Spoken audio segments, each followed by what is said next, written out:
En nombre de Vida Cámara y Pauta, les doy una cordial bienvenida al seminario Conversaciones con Vida, que hoy aborda el tema Pensando la educación después del 2020. Muy buenos días, bienvenidos y bienvenidas a un sexto encuentro de Conversaciones con Vida. Estoy aquí en los estudios de Radio Pauta, en la comuna de Providencia, en Santiago, y les recuerdo que estar con Vida Cámara es siempre una buena noticia porque se preocupa de fomentar el bienestar de sus clientes. Disfruta de Conversaciones con Vida y recuerda que sus seguros son digitales, simples y sostenibles. Vida Cámara, compañía de seguros colectivos de salud y vida de la Cámara Chilena de la Construcción. Visita www.vidacamara.cl y cotiza con nosotros. En este sexto encuentro de Conversaciones con Vida vamos a conversar en torno a un tema que nos implica a todos. Nos implica ya sea porque seamos padres, ya sea porque seamos profesores, ya sea porque seamos alumnos o alumnas. El tema de hoy es pensando la educación después de nuestro 2020. Un año marcado fuertemente por algo que ha puesto en jaque al sistema educacional en todo el mundo. Una pandemia que ha alterado nuestra forma de vivir, de encontrarnos, que ha puesto en riesgo y ha abierto el debate sobre la importancia de la presencialidad en la educación.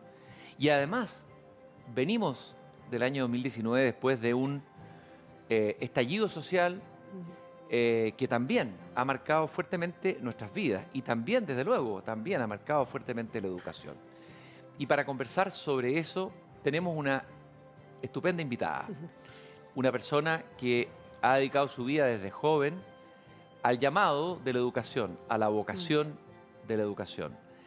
Verónica Cabezas, qué gusto de tenerte aquí en esta conversación en esta mañana. El gusto es mío, Cristian. Te voy a presentar, Verónica, es largo tu currículum, pero lo vamos a ir resumiendo. Tú eres ingeniera civil industrial de la Pontificia Universidad Católica, tienes un magíster en política educativa, un PhD en economía de la educación, eres académica de la Facultad de Educación de la Universidad Católica, investigadora asociada al Núcleo Milenio, has sido consultora internacional, eres cofundadora, esto es muy importante, de Enseña Chile y Elige Educar. Fuiste seleccionada entre 100 mujeres líderes del año 2015. Y vamos a hablar de educación, es decir, de tu vocación, de tu pasión, pero también de todo lo que es la dimensión técnica de esa pasión, cómo encarna en la realidad, en práctica, en metodología, en formas de hacer. Y si tú me permites, quiero comenzar, siempre lo hago, leyendo una cita, para mí un referente tremendo de lo que es el arte de educar, más que la ciencia de educar. Me refiero a Gabriela Mistral, poeta y educadora. Este texto es muy conocido, pero vale la pena cada cierto tiempo, creo yo, volver a él. Es Oración de la Maestra. Dice: Señor, tú que enseñaste, perdona que yo enseñe y que lleve el nombre de maestra que tú llevaste por la tierra.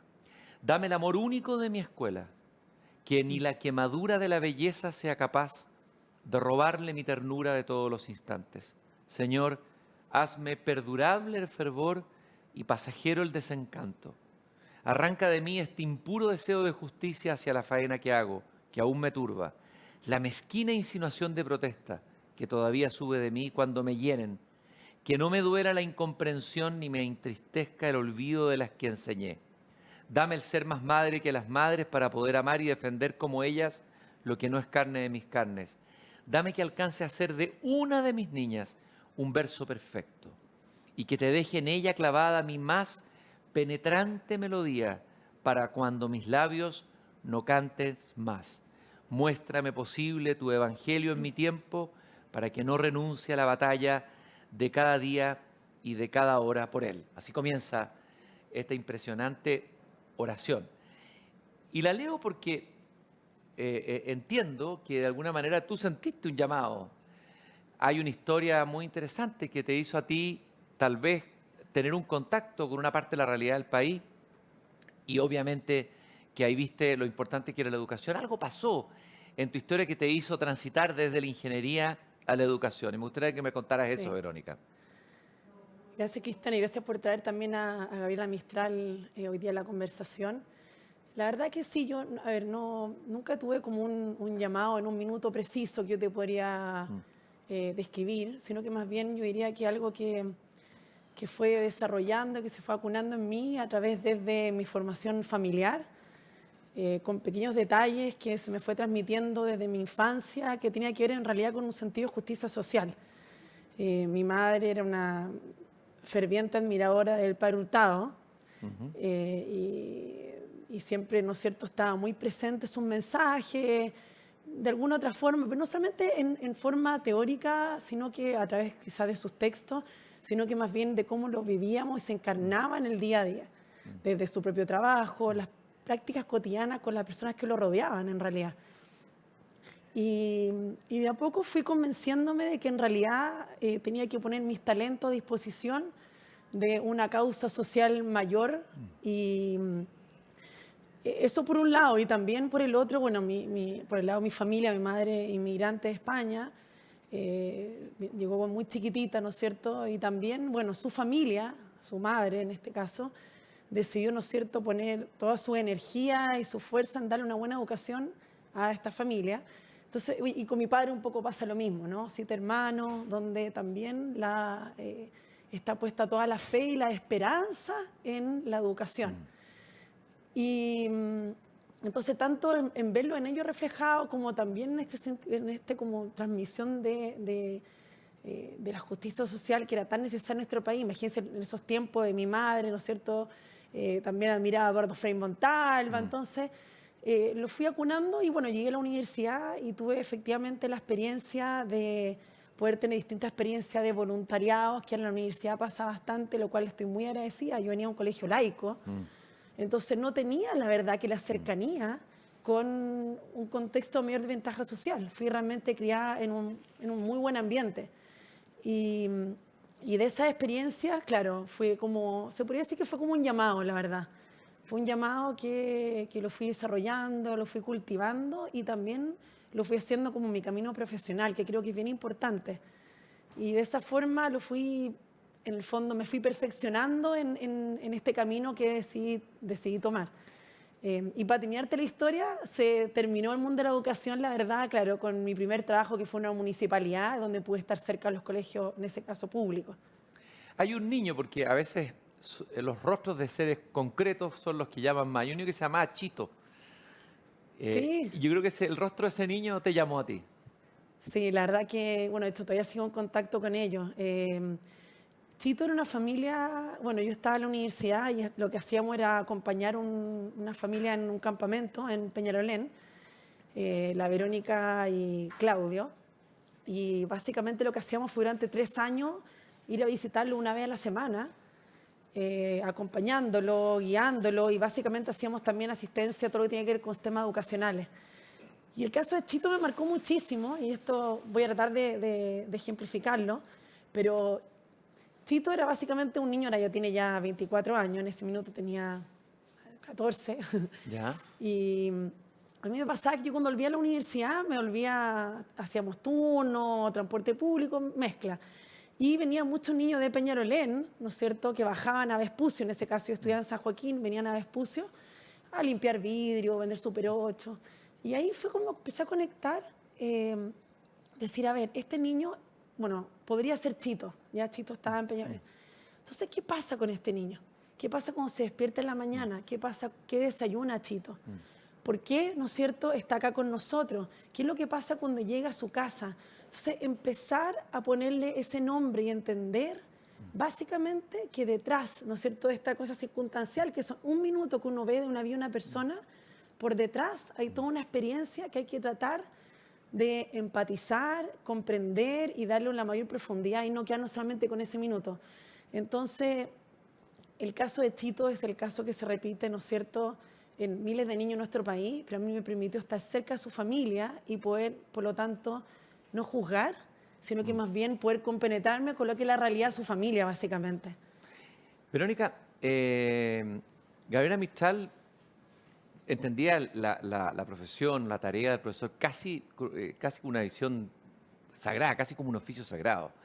El profesor casi un artista, dicen en algunas partes. Bueno, cuando dice, le habla a Jesús como el primer maestro, perdóname yo ser maestra, porque yo prácticamente no soy nadie al lado tuyo, que fuiste el gran maestro. Y los niños son una preocupación esencial, un centro de su pensamiento pedagógico. Sí. Tiene varios textos muy bonitos, Elogio del Niño, pero hay uno que dice, no coloquéis sobre la lengua viva de los niños la palabra muerta, ¿no?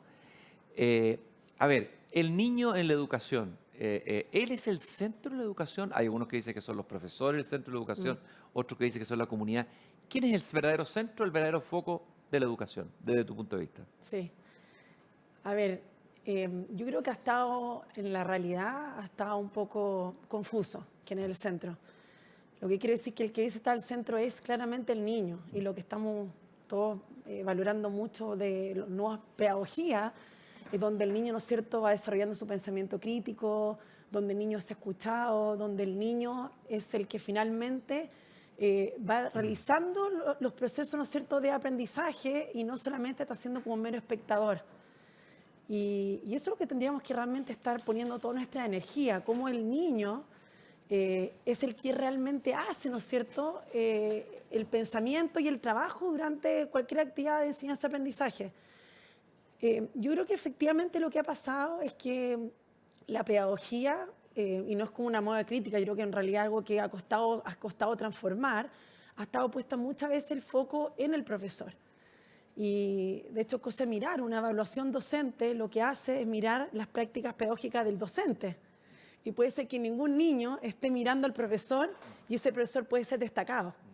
Entonces, ha estado puesto, ¿no es cierto?, en sus prácticas, en el buen uso del tiempo, ha estado puesto, ¿no es cierto?, en probablemente si es capaz o no de cubrir el contenido, y de esa forma se va midiendo si es un buen o no un buen docente. No digo que eso necesariamente esté mal, pero sí tiene que ir evolucionando, ¿no es cierto?, algo mucho más conectado con la necesidad de nuestros estudiantes. Nosotros una vez hicimos una investigación donde le preguntábamos a los docentes cuál era la necesidad de los estudiantes. Y después le preguntábamos a los estudiantes cuáles eran sus propias necesidades. Y la verdad que había una desconexión total.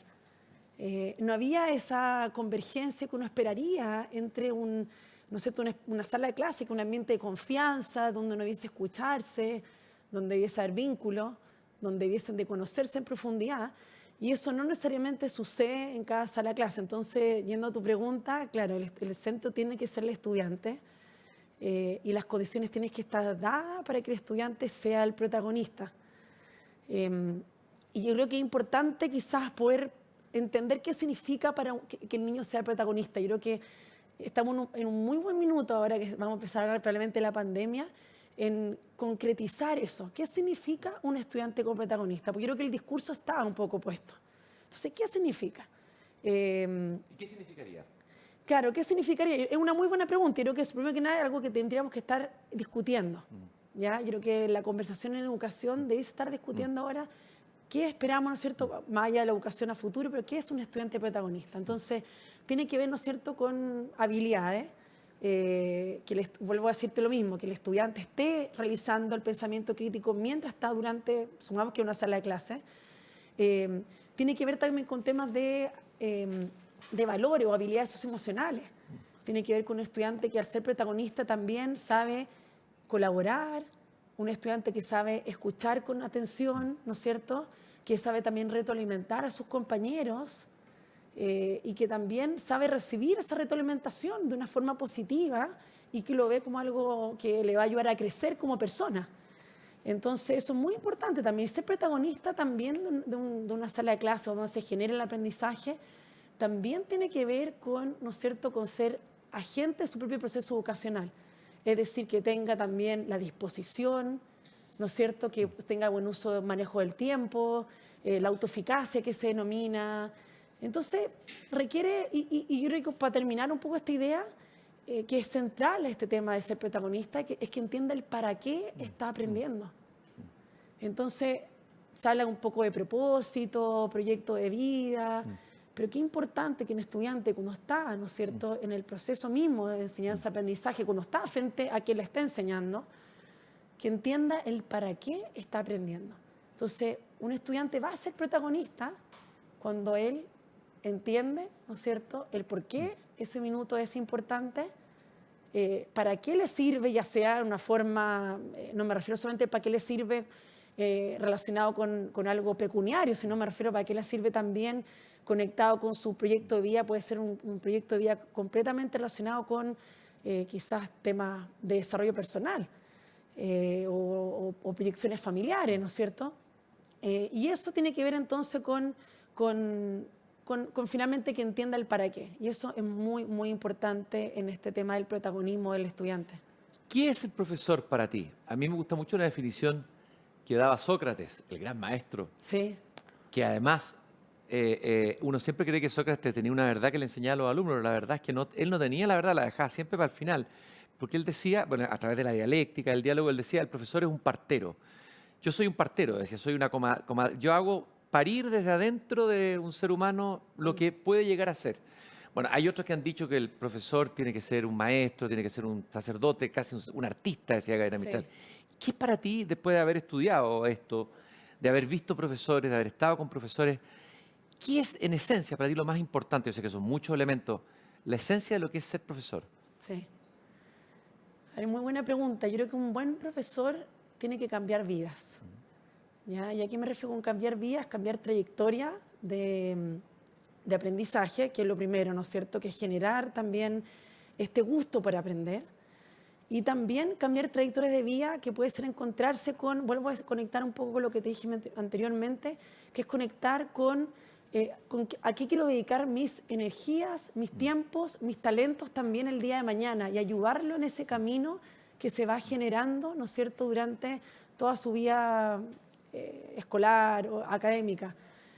Eso para mí es muy esencial, ¿ya? Lo segundo tiene que ver con el tema del vínculo, algo que se habla ni el mundo, la gente que trabaja en educación lo dice, pero no mucho por fuera. Yo creo que los que no están en educación quizás no lo comprenden tanto, que es este rol del profesor, que es el conocer a cada estudiante, darse el tiempo de conocerlo, y esto no tiene que ver con simplemente saber de qué equipo de fútbol, qué puede ser importante, de qué equipo de fútbol es su favorito, pero es darse el tiempo de conocer sus miedos, de conocer, ¿no es cierto?, lo que lo motiva, conocer también quizás elemento, incluso su contexto familiar también, que puede ser importante para su historia, y desde ese vínculo, ¿no es cierto?, es capaz de gatillar el proceso que viene posterior, que es principalmente ponerle unas metas, o metas suena como un poco frío, pero ponerle como ayudarlo en desarrollar ese proyecto de vida.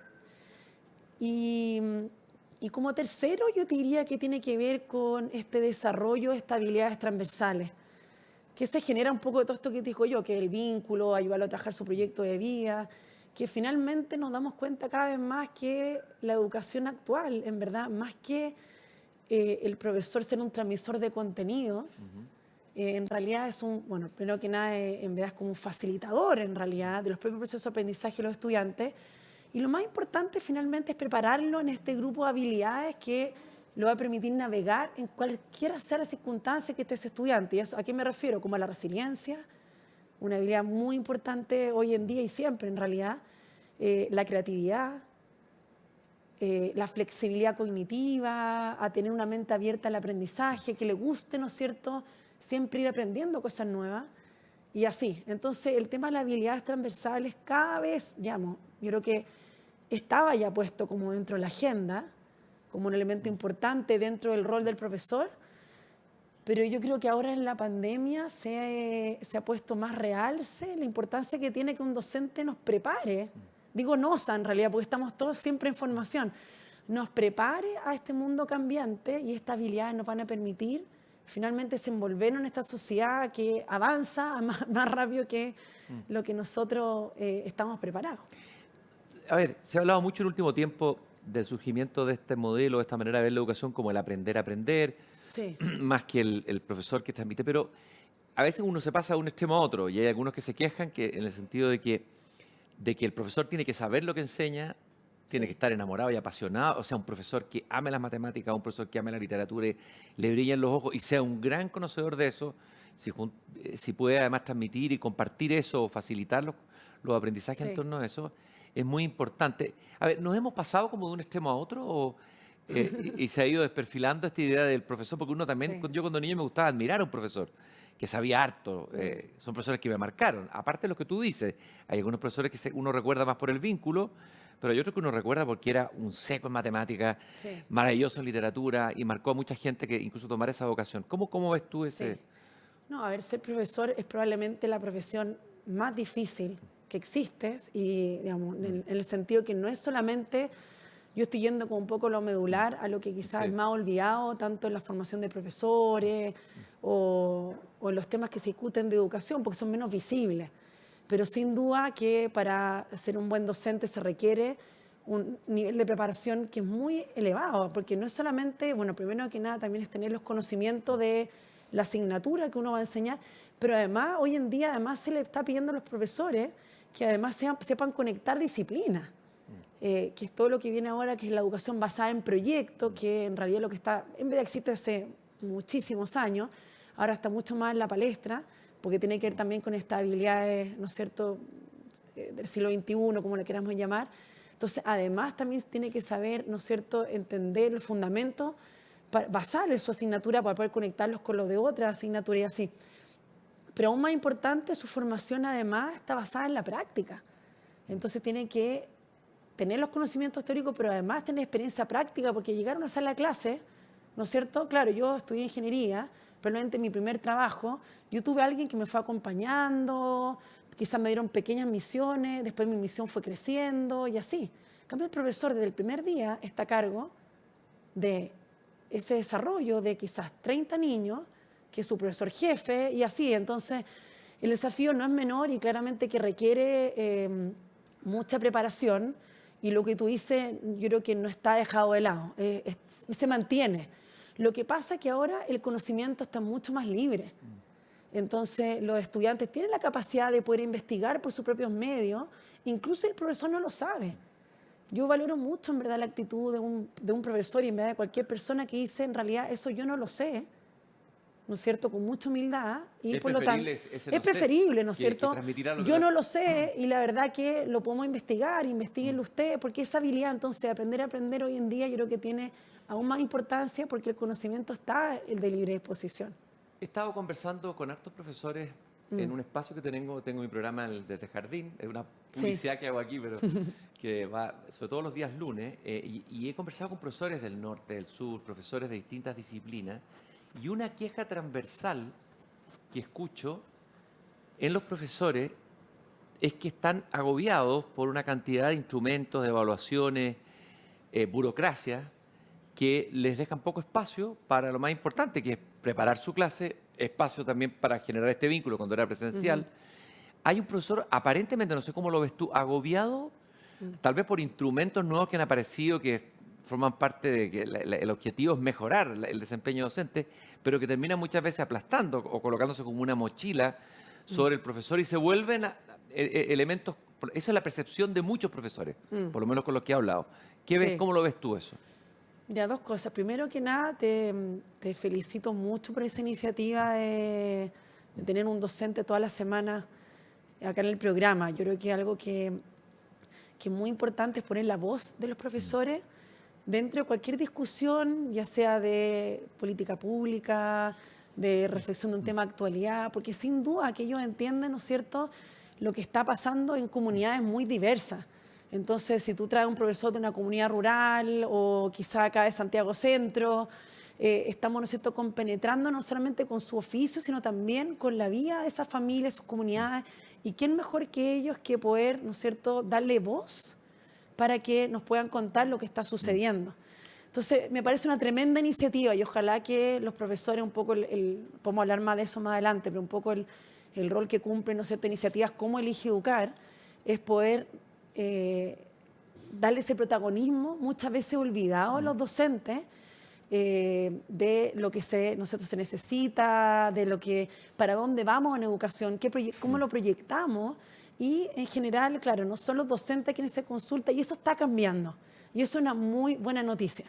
Ya tenemos a docentes en tu programa y así. Entonces eso primero que me parece que que me gustaría dejarlo como muy explícitamente destacado y ojalá que todos los programas pudiésemos tener a docentes dentro de, como de sus pautas. Lo segundo, yo diría que una de las cosas que la pandemia ha afectado, bueno, a todos nos ha afectado de una forma nuestro bienestar. Estamos probablemente, bueno, justo ayer estaba leyendo los resultados del mismo Núcleo Milenio donde yo participo, el Núcleo Milenio de Desarrollo Social, que hizo una encuesta que se llama Termómetro Social, que justo ayer salió citado en un diario, en un periódico nacional, que se hablaba, ¿no es cierto?, estos sentimientos de rabia, de angustia, de miedo, que está en la sociedad en general. A los docentes en particular le ha afectado probablemente de mayor forma. Ya nosotros en el IGUCAR hicimos una encuesta una en mayo y después hicimos un seguimiento y ahora vamos a hacer en enero una tercera ola de esta misma encuesta a docentes, una muestra relativamente representativa, y el 75% de los docentes se consideran estresados o muy estresados. Ya están con altos niveles de estrés. Porque hay que pensar que el docente, el docente además de tener, primero que nada, su trabajo está absolutamente desdibujado. En el sentido que además de tener sus horas de trabajo, están con horarios muy, ¿no es cierto?, desordenados. Conversan con los papás que ya están trabajando presencialmente, después de su hora de trabajo, respondiendo llamados por WhatsApp, 1 de la mañana, 2 de la mañana, desde las 7 de la mañana que parten con su reunión de coordinación. Están con un horario muy extenso. Hay que recordar que son principalmente mujeres docentes. Entonces, un porcentaje alrededor del 80%, si uno ve como el promedio general entre preescolar, básica, media, son docentes femeninas que además tienen, ¿no es cierto?, la carga, bueno, eso lo podemos también hablar en otra pregunta, pero tienen además, ¿no es cierto?, la carga de las labores domésticas muchas veces, del cuidado de los niños o adultos mayores, acompañando a sus propios hijos en sus tareas escolares. Entonces, eso produce, ¿no es cierto?, una demanda adicional que está exigiendo, le está cargando mucho estrés, ¿ya? Y por último, también no hay que olvidar que además ellos están haciéndose cargo también de todo estos problemas de salud mental de sus propios niños, estudiantes me refiero. Hay harta investigación que muestra, todavía, de hecho, ¿por qué tenemos que prepararnos tanto? En crisis, bueno, no tenemos una crisis como esta, bueno, no había pero temas como el terremoto, en Estados Unidos el 9/11, ya en Colombia también las crisis en el fondo que han existido ahí, el rol que cumplen las comunidades educativas, no solamente los docentes, las comunidades educativas, posterior a estas crisis y también durante, en ir reparando, ¿no es cierto?, y produciendo estos ambientes de confianza que permite a en este caso a los estudiantes, poder generar un mejor bienestar. Entonces, están además absorbiendo todo eso. Bueno, y por último tema hay que pensar también que están agobiados porque no estábamos realmente preparados para este cambio sí, claro, tecnológico tan abrupto. Entonces, eso, no respondí bien tu pregunta directamente, pero lo podemos discutir. De todas maneras, Verónica, citaste ahí la palabra comunidad. Sí. En varias conversaciones que he tenido después del estallido social con distintos analistas, sociólogos, Sí. etcétera, en varios aparece, filósofos también, la palabra comunidad. Hay alguien que escribió un libro que dice la comunidad, la palabra que faltaba.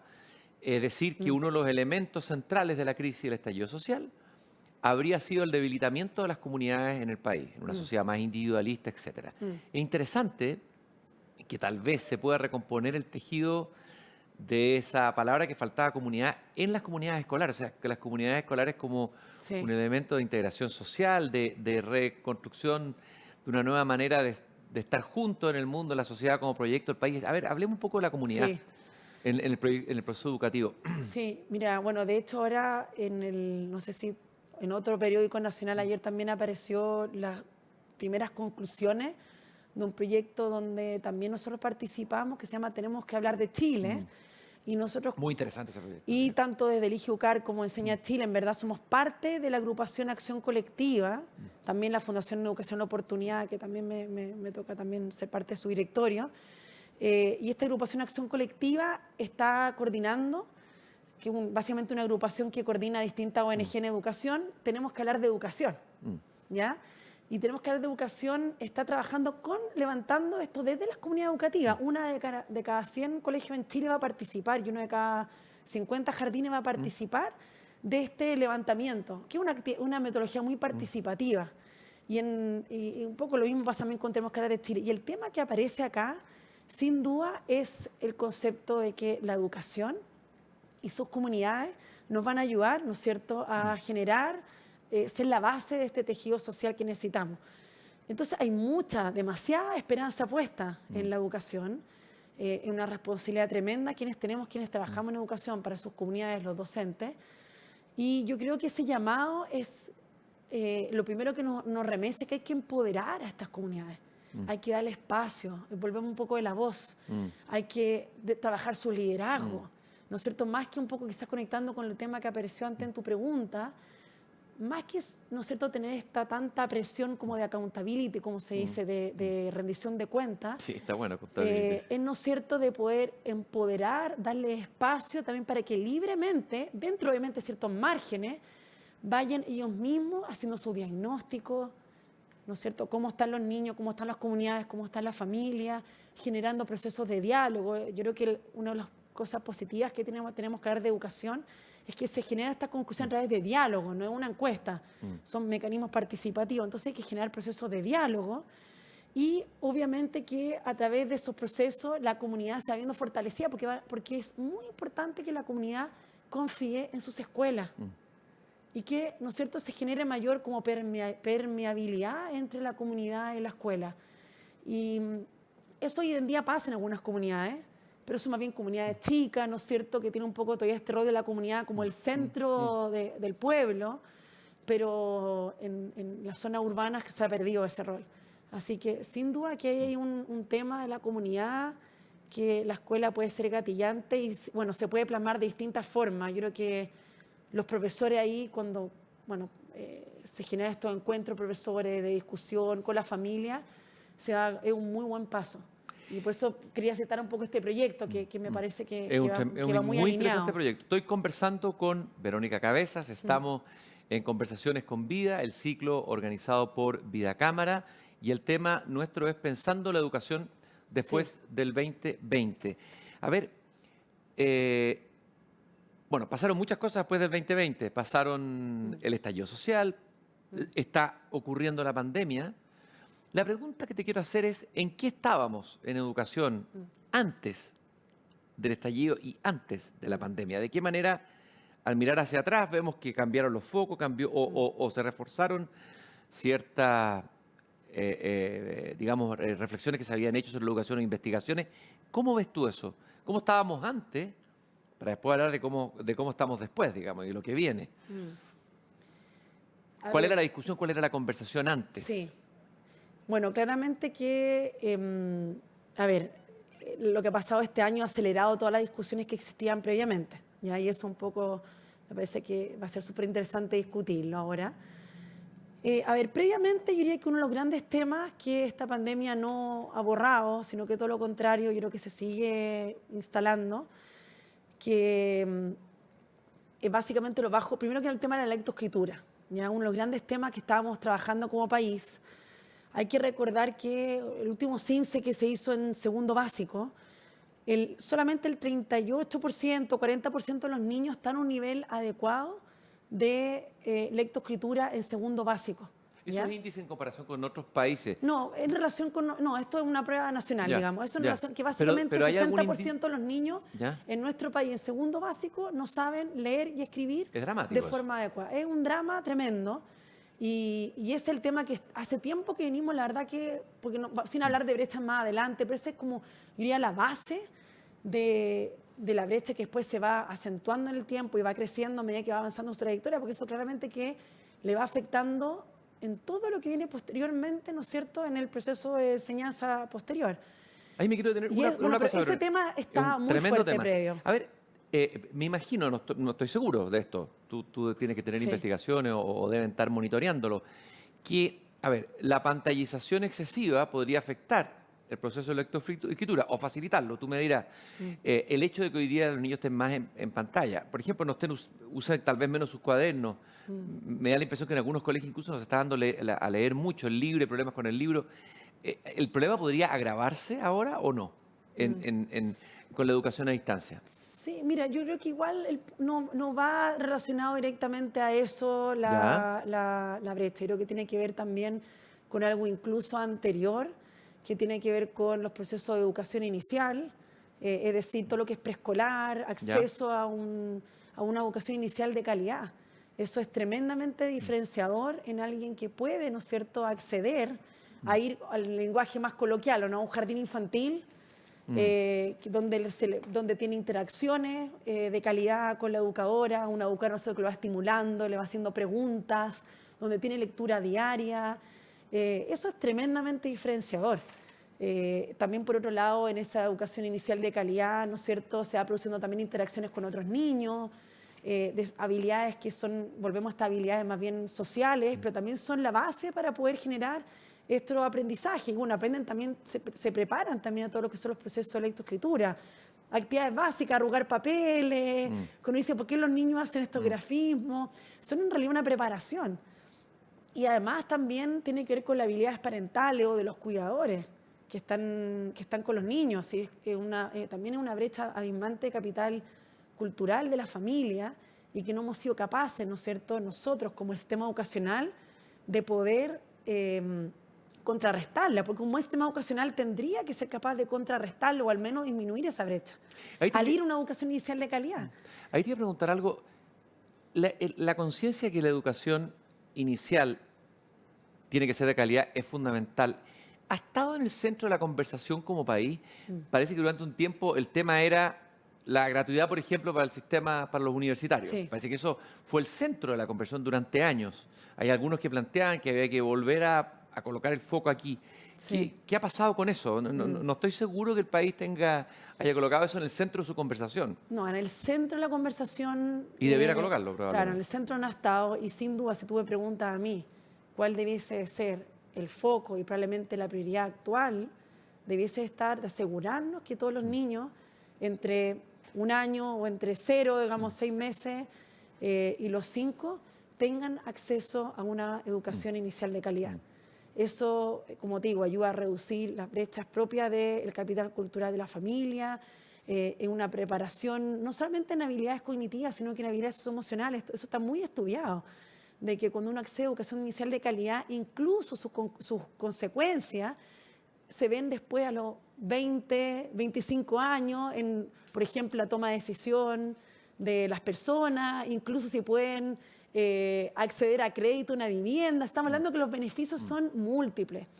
Y no ha estado el centro, y yo creo que no ha estado el centro porque, mira, diversas razones, desde que yo creo que eso es más invisible lo que sucede en la sala de clase de preescolar, incluso por los mismos colegios, un prekinder y kinder en un colegio, en general es como otro patio. Y la preocupación nace, no en todos los colegios, pero parte más bien como en primero básico. Entonces, eso por un lado. Y los jardines infantiles, claro, se ve más bien como un lugar de guardería para que las familias puedan más bien ir a trabajar. Obviamente eso también es un rol no menor, ¿eh? No hay que merecerlo. Las mujeres y los hombres, finalmente uno puede salir al mercado del trabajo por eso. Pero sin duda que debiese estar en el centro de nuestras prioridades. La misma Gabriela Mistral dice, hay una grabación con su voz, dice, el niño es ahora. Es ahora, o sea, sí. No puede esperar, lo decía, imagínate, no puede esperar. Muchas décadas y todavía el niño no es ahora. Bueno, teníamos hacernos esa pregunta como sociedad, bueno, la misma clase política también, ¿por qué no lo ha colocado en el centro de su agenda? Sí. Cuando debiera ser un tema de acuerdo, transversal, etcétera. Creo que es importante también entender la flexibilidad que requiere también ahora estos tiempos de que hablamos, que entendemos por educación inicial de calidad. Porque, claro, lo habitual es que el niño, ¿no es cierto?, que asista, ya sea al preescolar o a un jardín infantil, ¿no es cierto?, que tenga educadoras de párvulos de calidad. Eso es muy importante. Yo creo que ¿Cómo está la formación de la educación de párvulos? Parece que las noticias no son muy buenas. Descenso en matrícula. Sí. Creo que el tema de la educadora de párvulo es también quizás como el segundo apellido que debe estar también en la agenda. Porque cualquier proceso de educación inicial de calidad parte por tener buenos educadores que sean capaces de gatillar esos procesos de aprendizaje. Y efectivamente se proyectan escasez de educadora de párvulo en los años que vienen. En términos generales se proyecta una escasez de profesores idóneos en el sistema. El IGEUCAR hizo un estudio donde para el 2025 ya se proyecta una escasez de alrededor de 28.000 docentes, escasez de educar idóneos. Ya idóneo significa que es un profesor que estudió para determinada asignatura esté enseñando esa asignatura y no un profesor de educación física esté enseñando biología, ya para un ejemplo en particular. Entonces, y en Euskera Pablo también se proyecta una escasez y claro, las condiciones laborales no están siendo las mejores todavía. Por otro lado, también ahora los papás no han priorizado la educación inicial en este minuto. Sí. A ver, las familias han estado, ¿no es cierto?, con problemas de ingreso económico y lo primero que se ha dejado pagar no ha sido el colegio. El colegio en general se ha tratado de seguir. Los alimentos, obviamente, los elementos básicos para poder subsistir, pero el jardín, los que estaban pagando, no el jardín público, sino los jardines privados, fue lo primero que se dejó pagar. Entonces están con una tremenda crisis los jardines privados. Se dice que está cerrando alrededor del 80% de los jardines privados. Impresionante la cifra. Entonces es una crisis tremenda, y porque la Euskera Párvulo, en el fondo, ¿qué es lo que pasa? Ya nos cuesta mucho, nos hablo como en plural, pero en realidad ella misma cuesta mucho tomar esta decisión de la profesión y claro, tiene otra alternativa y es muy probable que esta crisis pueda seguir creciendo, ¿ya? Igual me gustaría tenerme en un punto, que acá no hay que solamente pensar la educación inicial, ¿no es cierto?, en lo que tiene que ver con la educadora, la interacción con los niños, que es crucial, y lo que pasa, ¿no es cierto?, en estos centros educacionales. También ahora yo creo que la demanda a las familias está siendo muy grande. A ver, yo creo que una oportunidad tremenda que tenemos. Los papás por primera vez están, no sé por primera vez, pero al menos se están viendo, ¿no es cierto?, se vieron enfrentados a entender cómo era el proceso educacional de sus niños. Y no solamente eso, sino que los papás están más presentes en el hogar y también tomas conciencia de que su función en el proceso educativo es fundamental. Sí. Porque los papás veníamos de una locura, un sistema alienado, ¿no es cierto? Lo que llama Chulhan, el filósofo, la sociedad del cansancio, agotados, estresados después de largas jornadas, con poca presencia muchas veces por las distancias, sobre todo en los sectores más vulnerables, en las grandes ciudades. Y ahora de repente nos encontramos con nuestros hijos y a lo mejor se abre el espacio a leerle un cuento. O sea, la labor, a ver, el papel de la familia en el proceso educativo hoy y en lo que viene.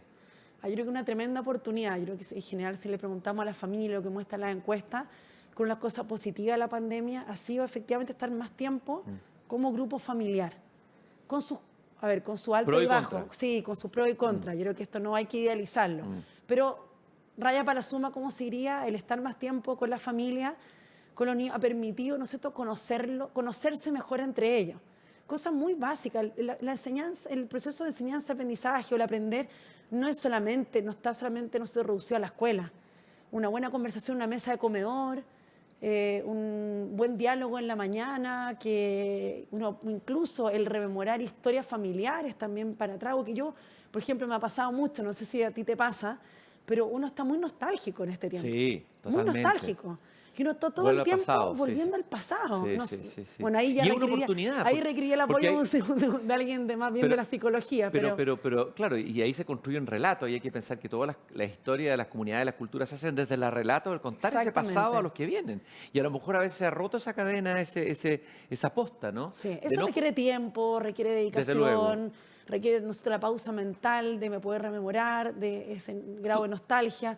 Y eso es muy positivo, ¿no es cierto? Eso, aunque sean 10 minutos más de tiempo con la familia, invirtiéndolo en eso, ¿no? Tú hablaste de la conversación, Verónica. Uno de los déficits que tenemos como sociedad, al parecer, es que no sabemos conversar. Sí. En los adultos, no estamos hablando de los niños. Apartamos por los adultos, uno ve a los adultos gritarse, a los políticos entre ellos. Sí. Ve espectáculos que son a veces bastante patéticos para todo ciudadano. Y nosotros mismos, a veces en las redes sociales, la gente está comunicando de una manera poco civilizada, poco amable, poco atenta, sin escucha. Tal vez esta es una oportunidad de la conversación como un elemento central del enseñar a conversar, que no es menor. Sí, sin duda. Sin duda que en estos tiempos, yo creo que los niños en especial, no ha sido un año perdido, ¿ya? Sino que en realidad ha sido un año donde, con todas las dificultades, porque yo creo que acá los niños en verdad que no lo han pasado bien dentro de todo. Yo creo que algo que se ha invisibilizado, porque no han habido muchas investigaciones con los niños, sino que en general se levantan datos de las crisis, ¿no es cierto?, de salud mental de los adultos, de los docentes, de la gente de la salud. Y los niños no sabemos mucho. Y la verdad es que los niños están con muchas cargas. algunos están con cuidado de hermanos menores, ¿no es cierto?, con carga, ¿no es cierto?, incluso ayudando en los trabajos, etcétera, porque tienen que también aportar a la familia. Pero lo que quiero decir es que dentro de todo ha sido un año que ellos han ganado, ¿no es cierto?, también habilidades como, vuelvo a decir, la resiliencia, probablemente la conversación, están más expuestos a la vida del intercambio con adultos, a mayores interacciones también, más conversaciones que antes quizás no tenían dentro de su familia. Resolver problemas, manejo del tiempo, tienen que tomar decisiones muchas veces en el día los niños sobre qué hacer, cómo hacerlo, me conecto o no me conecto, tomo esta responsabilidad que debes asumir porque en realidad quizás no tengo a nadie que me esté vigilando ni me está cuidando. Entonces, la verdad que sin duda que una oportunidad y ha sido un año que yo creo que ha sido una ganancia en otro tipo de habilidades, no necesariamente en aprendizaje quizás como lo entendemos habitualmente.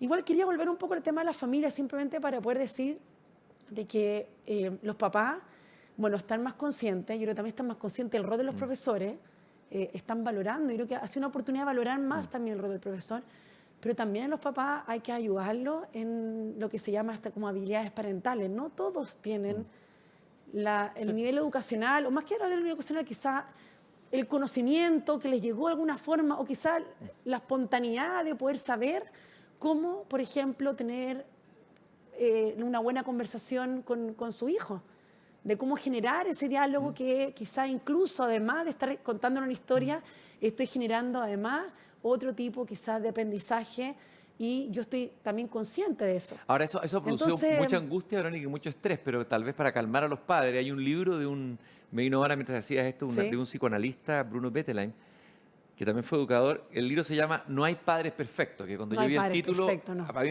me encantó ese título. Sí. Asumirse que uno es imperfecto, porque a veces uno quisiera ser, hay papás que seguramente están sacándose la mugre, para estar presentes, para estar haciendo el trabajo en su casa, para estar con su hijo, pero no hay padres perfectos. O sea, es un trabajo, una construcción que vamos haciendo de generación en generación, de alguna manera, ¿no? No hay padres perfectos, no hay personas perfectas. Yo creo que unas cosas, vuelvo un poco a este tema de la humildad y también mostrarse más vulnerable. Yo creo que la vulnerabilidad... Educación para la vulnerabilidad. La vulnerabilidad, en verdad, que es maravillosa. Es un yo valor. la abrazo y la trato de abrazar todo el tiempo. Y bueno, en mi propia casa, yo también soy mamá de 4 niños y estoy viviendo lo mismo que vive toda la familia del trabajo, el teletrabajo, la familia, la crianza.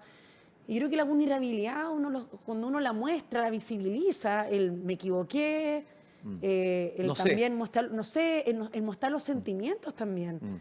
Los papás educar también, las emociones. Los papás tienen frustraciones, tienen tristeza. ¿No Pueden haber peleas, pero hay que saber que las peleas son parte de la vida, ¿no? Entonces, eso yo creo que es tremendamente educador para los niños, el poder ver reflejado, ¿no es cierto?, en los padres o en quien sea su cuidador o cuidadora, ver reflejado, ¿no es cierto?, esto como la vulnerabilidad y sin duda que el aprender del error, ¿no es cierto?, que se castiga mucho y ahora está tratando de posicionarse, ¿no es cierto?, cómo aprendemos el error también en los colegios.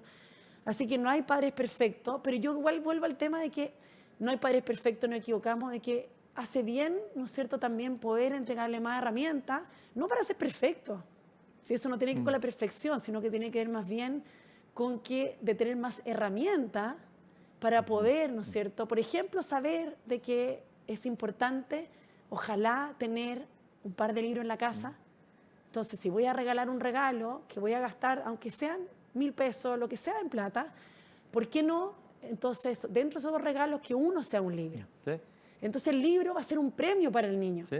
No es un castigo. Y pasa a ser un objeto parte de la cotidianidad, porque hay casas donde no hay libros. Entonces, en el fondo, ¿por qué tiene que saberlo ese padre o esa madre si no tuvo en su casa libro? Entonces, a eso me refiero un poco. Verónica, de que se puede educar eso un poco a la familia. En los últimos minutos, que lamentablemente se me ha pasado volando, lo que significa que ha sido muy interesante. Para mí ha sido muy interesante. Sí. Mira, estuve acá en un programa, yo entrevisté a Nuccio Ordine, que es un ensayista, filósofo italiano, que estuvo en Puerto Idea, 2 veces ha estado, que ha escrito mucho sobre educación, es profesor, pero también tiene un libro muy bonito que se llama La utilidad de lo inútil, que es la defensa de las humanidades, de las artes en el proceso educativo. Pero él dijo esta frase, estoy seguro que, a propósito que tú dijiste que la educación busca cambiar vida, o el educador Estoy seguro que ninguna plataforma digital puede cambiar la vida de nuestros estudiantes. Bueno, él es un férreo defensor de la presencialidad Ya. en todo un debate que hay en Italia y en Europa, de que hay algunos que están fascinados en el sentido de que las universidades del futuro van a ser completamente digitales y no presenciales. Bueno, él está muy metido en ese debate. ¿Qué piensas de esa frase de Ordine? Y hablemos un poco de las luces y sombras de que hemos perdido la presencialidad en educación. A ver, no hay que olvidar que esta no presencialidad no es una presencialidad que fue buscada y que realmente es por el cambio tecnológico. Estamos hablando de una ocasión en crisis. Entonces, no es exactamente lo mismo, ¿ya? Lo que quiero decir es que estamos también con todas estas cargas de pérdida quizás de familiares, etcétera. Entonces, también hay que situar este proceso. Estamos ahora de una forma quizás también más empática con lo que está sucediendo, ¿ya? Dicho eso, yo creo que lo que nos ha pasado ahora, a ver, la tecnología, claramente que esta crisis ha acelerado este proceso de incorporación a la tecnología. Yo creo que es una buena noticia, ¿ya? Porque es algo que estaba deseando ser el sistema educacional. Pero un buen proceso educacional, o estos profesores que estamos hablando, lo que tú has tenido en la sala, los que has tenido acá en tu programa, yo me atrevería a decir de que probablemente todos, ¿ya? Ninguno de ellos explica su éxito por el uso de tecnología, ¿ya? La tecnología es un facilitador, ¿ya? Que nos permite algunas cosas que son bien importantes. Por ejemplo, la individualización del proceso de aprendizaje. Esto de lo masivo, algo más individual, eso es muy importante. Nos permite también, ahora hay que pensar que 80% de los docentes se comunican principalmente a través de WhatsApp. ¿Ya? Y uno dice, bueno, pero eso está bien o está mal.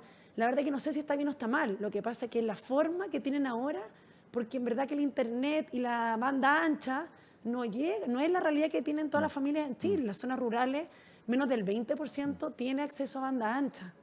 Entonces, es lo que tienen, que es básicamente el celular de los papás, que se lo prestan un rato, y el WhatsApp es una forma de llegar. ¿Qué es lo que quiero decir con esto? Que actualmente, y esto es un dato que me parece que es importante decir, al menos en un contexto de mayor vulnerabilidad, hay un 30% de estudiantes que no están con ningún tipo de contacto con la escuela. Están, digamos, desligados.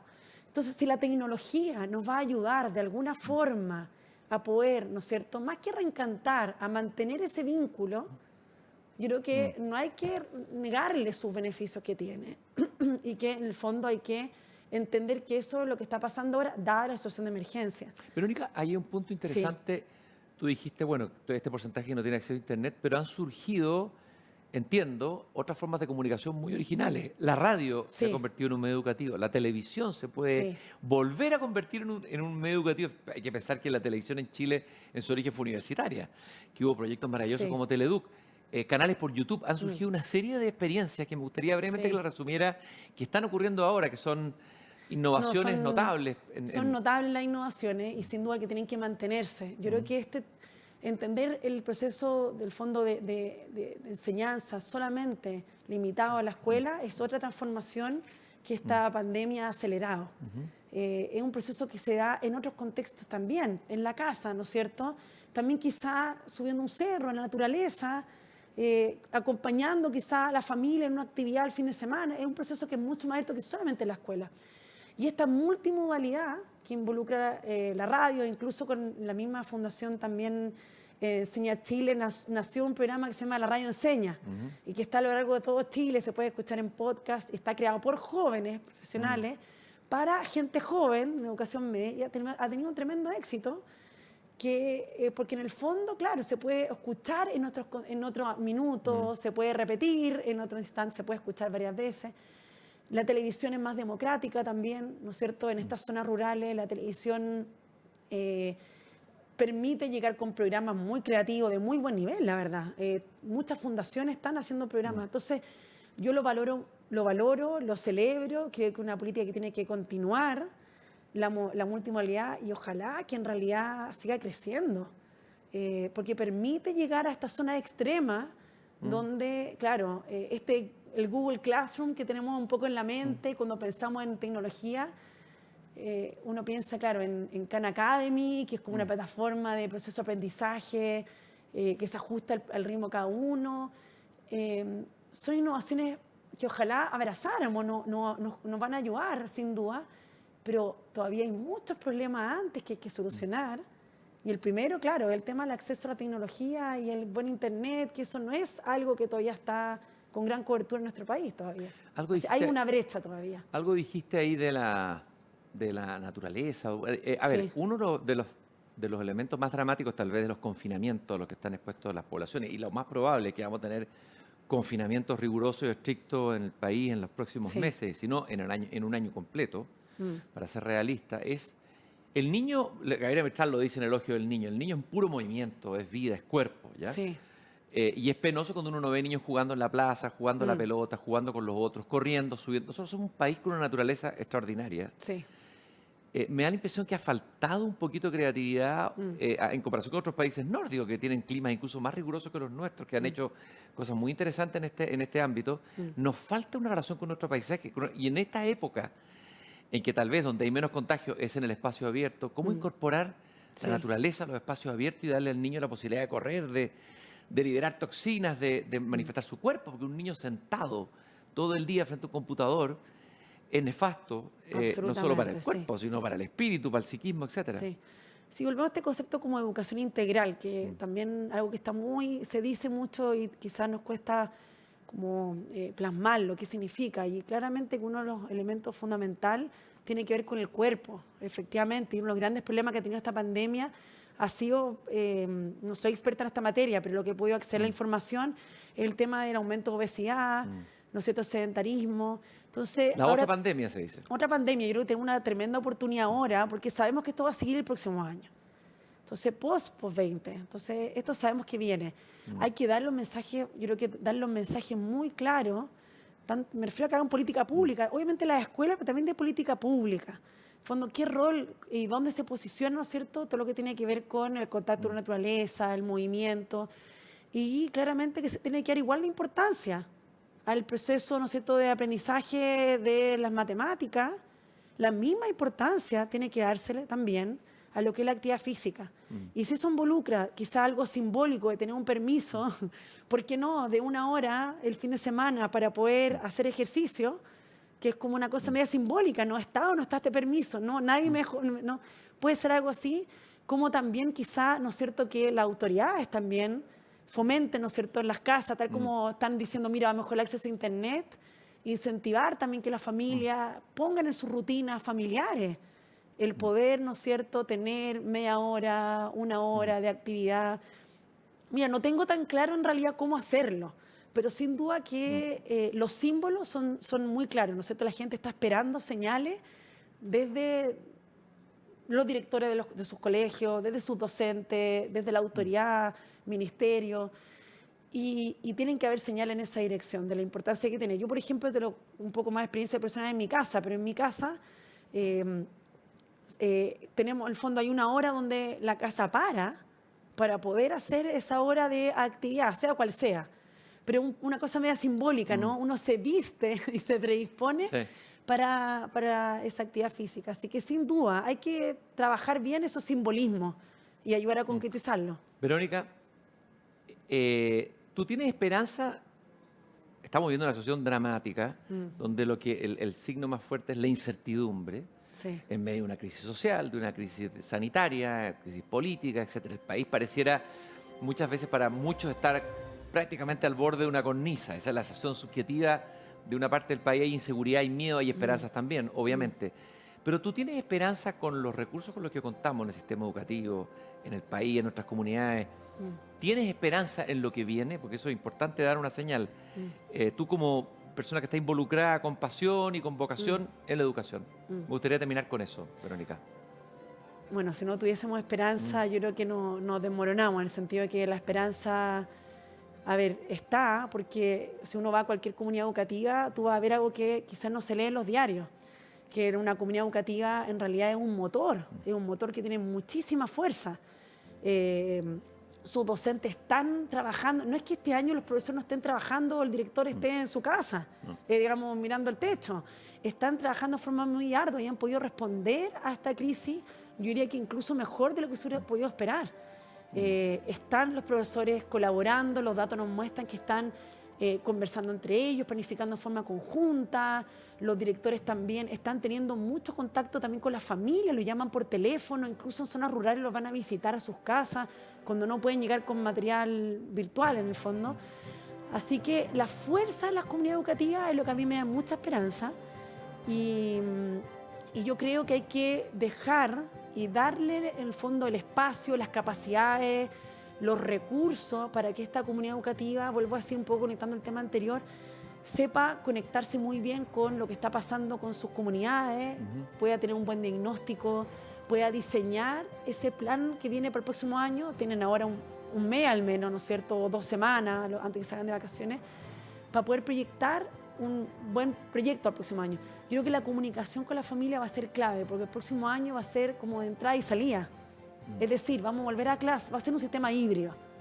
Va a ser un sistema que vamos a tener 2 semanas de clase, quizá va a parar 1 o 2. Entonces, tiene que haber un muy buen entendimiento y una muy buena regla con la familia de qué es lo que se espera para el próximo año, porque yo creo que esa desesperanza de la familia es porque en realidad no saben qué es lo que viene. Y la escuela yo creo que puede generar al menos un grado de seguridad, de al menos comunicarle lo que se puede esperar, ¿no es cierto? A pesar de que no sea lo esperable, digamos, en el sentido de un retorno presencial, jornada completa, porque eso no va a pasar. Verónica, quiero agradecerte tu presencia aquí en las conversaciones con Vida que organiza Vida Cámara y Pauta. Además, me parece que espero que haya jóvenes que te escuchen, jóvenes que están tomando decisión de qué hacer en el futuro, los dos, tú y yo. En algún momento tomamos una decisión. Tú partiste estudiando ingeniería, pero tu foco se fue hacia la educación. Sí. Recibiste este llamado potente que conversábamos al principio. Yo también soy profesor, en esencia, ¿no? Ojalá que muchos jóvenes sigan tu ejemplo, porque, bueno, tú irradias pasión, rigor, entrega, y creo que hoy día necesitamos más jóvenes comprometidos en la educación que recojan este llamado, este clamor de nuestra sociedad por hacer una mejor educación como un elemento central, diría yo, en la crisis de nuestro país. Sí, así me tomo ese llamado y aprovecho de... Yo ni sé a qué cámara hay que hablarle, así que... Ahí está tu cámara. Pero me sumo al llamado de atraer vocaciones a las carreras de pedagogía, de educación de párvulo también. Ojalá hombres también que se atrevan a ser educadores. ¿Hay solo un 1% en educación de párvulo? 1% de hombres, que en verdad que es tremendo. Qué tremendo. Esto me encantaría que lo habláramos en otra conversación, pero habla también, finalmente repercute en temas de roles de género, falta de corresponsabilidad, que son datos dramáticos en nuestro país. 70% de los papás con 0 aporte a lo que es el apoyo educacional. Papá, me refiero a hombres. Entonces, obviamente que también parte ahí, pero más allá de eso, que no nos queremos desviar del tema, el llamado, la carrera de pedagogía tiene un nuevo futuro, y eso nosotros estamos posicionando, porque hay nuevas, mejores condiciones laborales, temas salariales, temas de horario, está cambiando también su trayectoria de formación continua, a diferencia de lo que era antes, obviamente con tremendo desafío, pero lo más importante, y creo que tú lo entiendes mucho mejor que yo, que es finalmente llegar, ¿no es cierto?, cada día sintiendo que tu trabajo tiene un propósito y un significado de trascendencia que no todos tienen el lujo, porque yo creo que es un lujo en realidad. Una de las cosas profundas... Es un lujo de poder tenerlo en tu trabajo cotidiano. Uno de los temas más profundos de nuestro mundo moderno es la falta de sentido de esa trascendencia. Si hay una carrera con sentido y trascendencia, como tú también lo dices. Verónica, muchas gracias por gracias a ti. Se me pasó increíblemente rápido. A mí también. Significa que la conversación parece que funcionó bien. Sí. Me despido de ti afectuosamente. Gracias. Espero que sigamos conversando y me despido de todos ustedes que nos están escuchando, que han participado en Pensando la Educación después del 2020 dentro del ciclo Conversaciones con Vida que organiza Vida Cámara y Pauta. Recordarles que estar con Vida Cámara es siempre una buena noticia porque se preocupa de fomentar el bienestar de sus clientes. Disfruta de Conversaciones con Vida y recuerda que los seguros de Vida Cámara son digitales, simples y sostenibles. Vida Cámara, compañía de seguros colectivos de salud y vida de la Cámara Chilena de la Construcción. Visita www.vidacámara.cl y cotiza con nosotros. Un gusto de haber conversado en estas conversaciones con Vida con ustedes y con Verónica. Nos vemos en una próxima ocasión. Muchas gracias.